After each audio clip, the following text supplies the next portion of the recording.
shows. Let's go home. Wesley Snipes. Nah, you go home.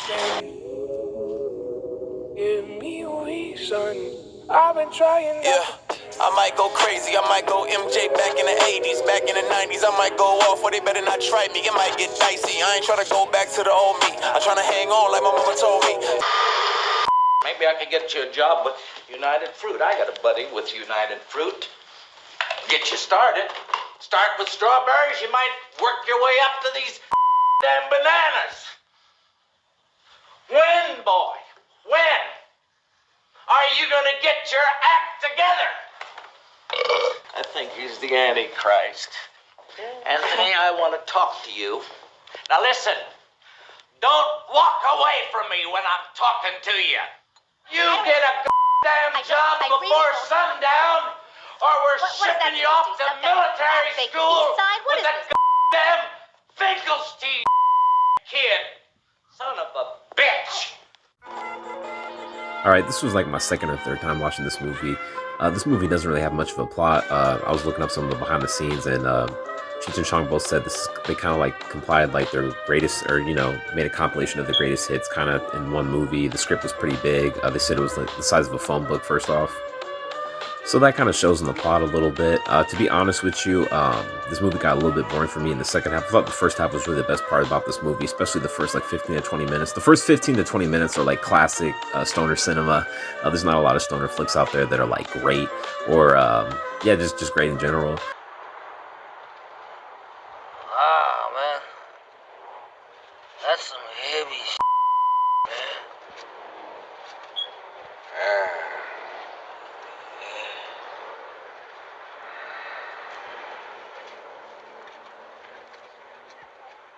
Hey, man. Am I driving okay?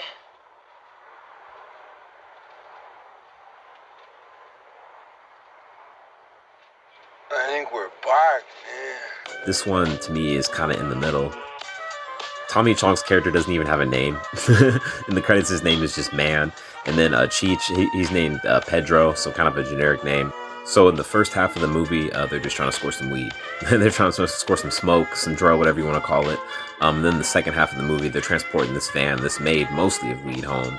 And they have to evade some cops pretty much the whole time. I wonder if this is where like the, because you see in a lot of stoner movies, they kind of have the uptight cop shtick up in there, the uptight cop villain. So I wonder if this is what this, sorry, cars in the background are distracting me a little bit, but I wonder if this is the movie where that initially came from.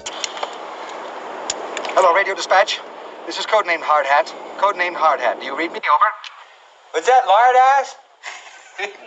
Hard Hat. Codenamed Hard Hat. Do you read radio dispatch? Hey, got something for you, lard ass. Hard Hat.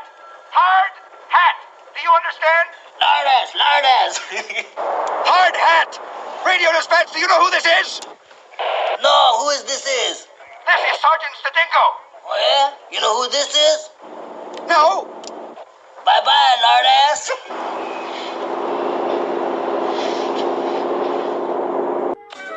The cops were pretty funny, I'm not gonna lie.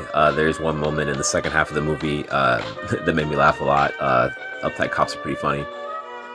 The main cringe in this movie is probably there's this character, Curtis, who's the leader. Well, not leader, but I think one of the leaders of the band that Cheech and Chong are in. Cheech initially, and then Chong. I'm just gonna call them Cheech and Chong because that's who they're playing in the movie themselves. Even though it's stoner flick, and it kind of has a plot, but barely.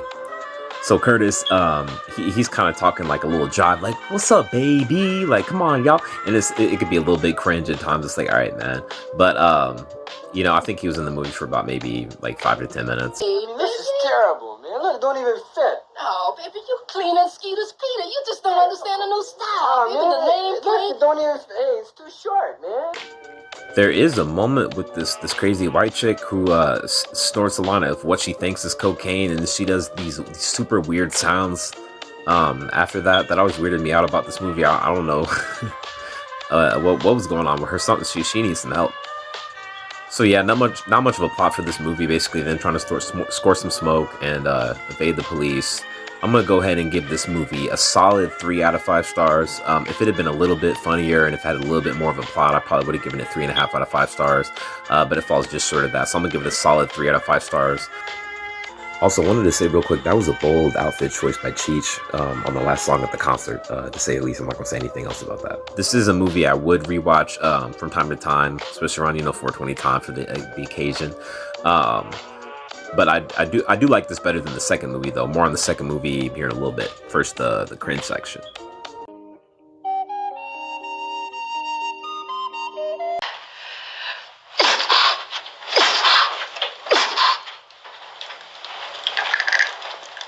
Jeez, I don't believe it.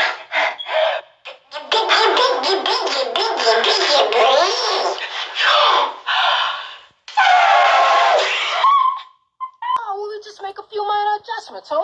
Yeah, Hey, hold it, man.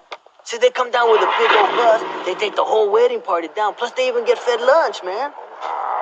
So we're cool. Yeah, we got nothing to worry about, man. Unless you don't got a green card. Freeze, you chili choking pepper belly! Why'd they do that, brother, like that? I don't need, that's the best quality version I could find, so sorry for the bad quality on that one. But yeah, they didn't have to do him like that. Have him, yeah, nah.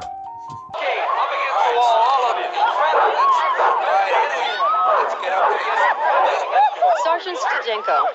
Genuine diamonds, baby. Those ain't for real diamonds, man. What you? Hey, man, check this out. Step back. Ain't for real. Check this.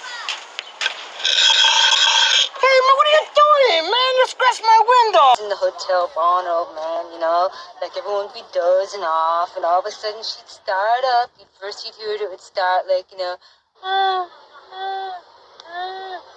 but then she'd really get going, and she'd be more Hey, hold it. Where's your pass? Pass? Oh, okay. Thanks a lot, man. So I didn't say this in my review of Up in Smoke, but I will say both of these movies, I think they're just meant to throw on when you're, you're smoking, you're toking up, just chilling, not too plot heavy, so you don't have to think too hard. I think that's really what these movies were made for, because Cheech and Chong's next movie did not have much of a plot either.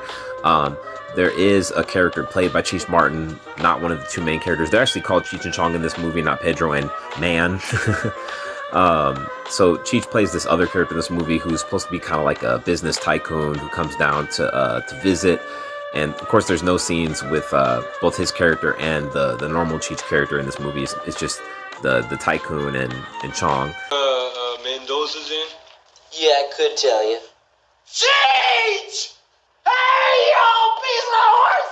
How you doing? Goddamn, it's good to see you. I ain't seen you so long. How you doing? Goddamn, you got ugly. Hey, it's good to see you, man. How you doing, boy? I ain't Cheech, man. What? No, I'm Cheech's friend, Chong. Hey, Chang, glad to meet you, man. How you doing? My name's Red. Dwayne Mendoza. Everybody calls me Red, though. You can call me Red.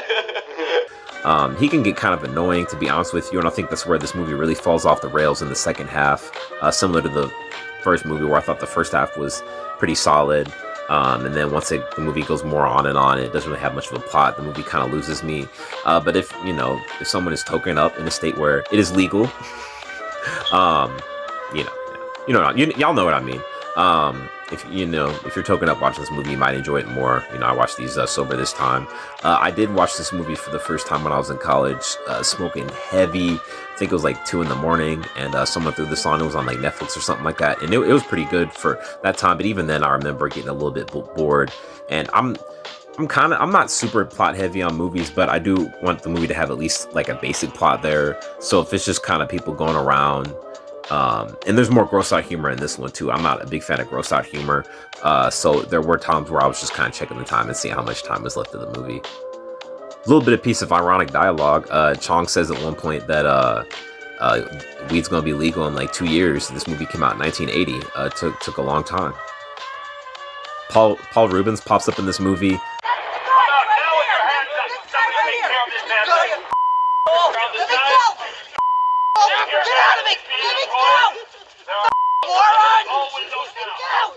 He even does a Pee Wee Herman bit for a second. I thought he was one of the funniest parts of this movie. He was pretty funny. My friend, your friend, Mr. Pee Wee Herman. Yes, let's hear it for him.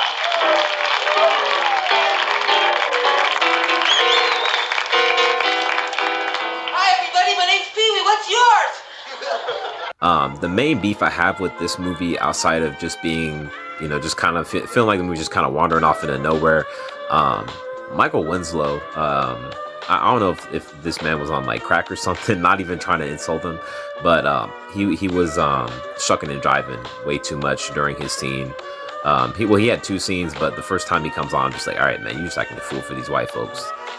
So I did not like his part in the movie at all. I thought he was a lot better in Spaceballs. At least he had, you know, the sounds he made in Spaceballs made a little bit more sense. And everybody else around him is acting goofier than him, so I think it worked more in Spaceballs. But in this movie, I'm just like, all right, brother, chill, just sit down, sit on the bench. So yeah, once the second half of the movie starts, it's basically just Chong and Cheech, not the regular Cheech, but like the Cheech playing the business tycoon, wandering around with a few women, and the secretary from Ferris Bueller's Day Off. She was stoned, super stoned. They're them just kind of wandering around, laughing and just annoying people. And, you know, honestly, I got kind of annoyed and I started checking the runtime. Like, all right, how much of this movie is left? They go to some rich folks' house. They go to a comedy club. They go to a freaky massage parlor. But yeah, none of those bits quite. The comedy club bit was probably the funniest out of all the places they went, but you know, didn't quite work for me. And sometimes I couldn't understand the dialogue. It wasn't as cohesive as like a Robert Altman movie where he has the overlapping dialogue in there and you could still pick up a lot of it. So sometimes I couldn't understand what they were saying here and there, the overlapping dialogue. I like when Robert Altman does it, but here it didn't quite work for me. The movie did have a solid soundtrack though. And similar to Up in Smoke, I think the first like 15 minutes of this movie is the best. There is one scene where Chong is jamming out to the guitar and Cheech is trying to get him to stop. I thought that was pretty funny.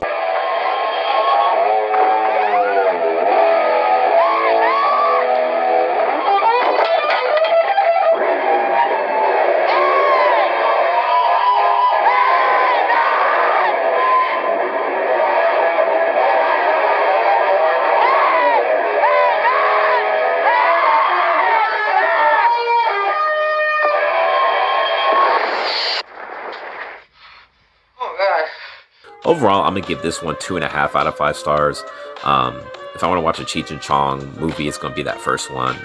The second one, I mean, I might throw on a few scenes of it from YouTube. I don't know if I'll watch it again like that.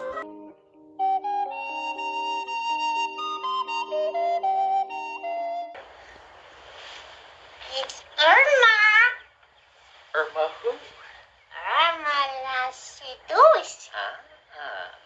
Is Mr. Hoo-Ha home? Just a minute, I'll see. But you know, while you were singing that, I wrote another tune. You know? Oh yeah? Yeah, it's like the same thing, only different. You know? Do you want to hear it? Yeah. It's like a little more rock and roll. All right, we'll get down. It's something like this here. Oh, bam!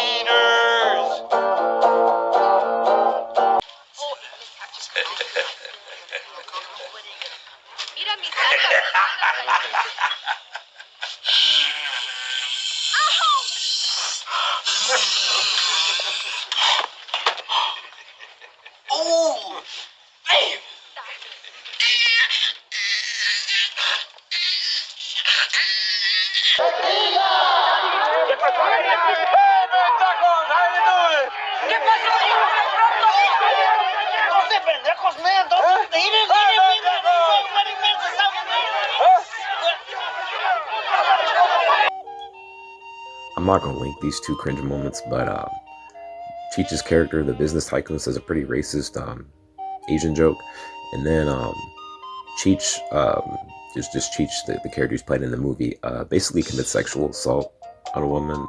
He has a daydream, but like his woman who kind of left him fell asleep, and he grabs, you know, boob. It's just like, all right, man, come on. Yeah, I'm not gonna link that though. All right, that's been another edition of AAC Show. Thank you for tuning in. Have a blessed one.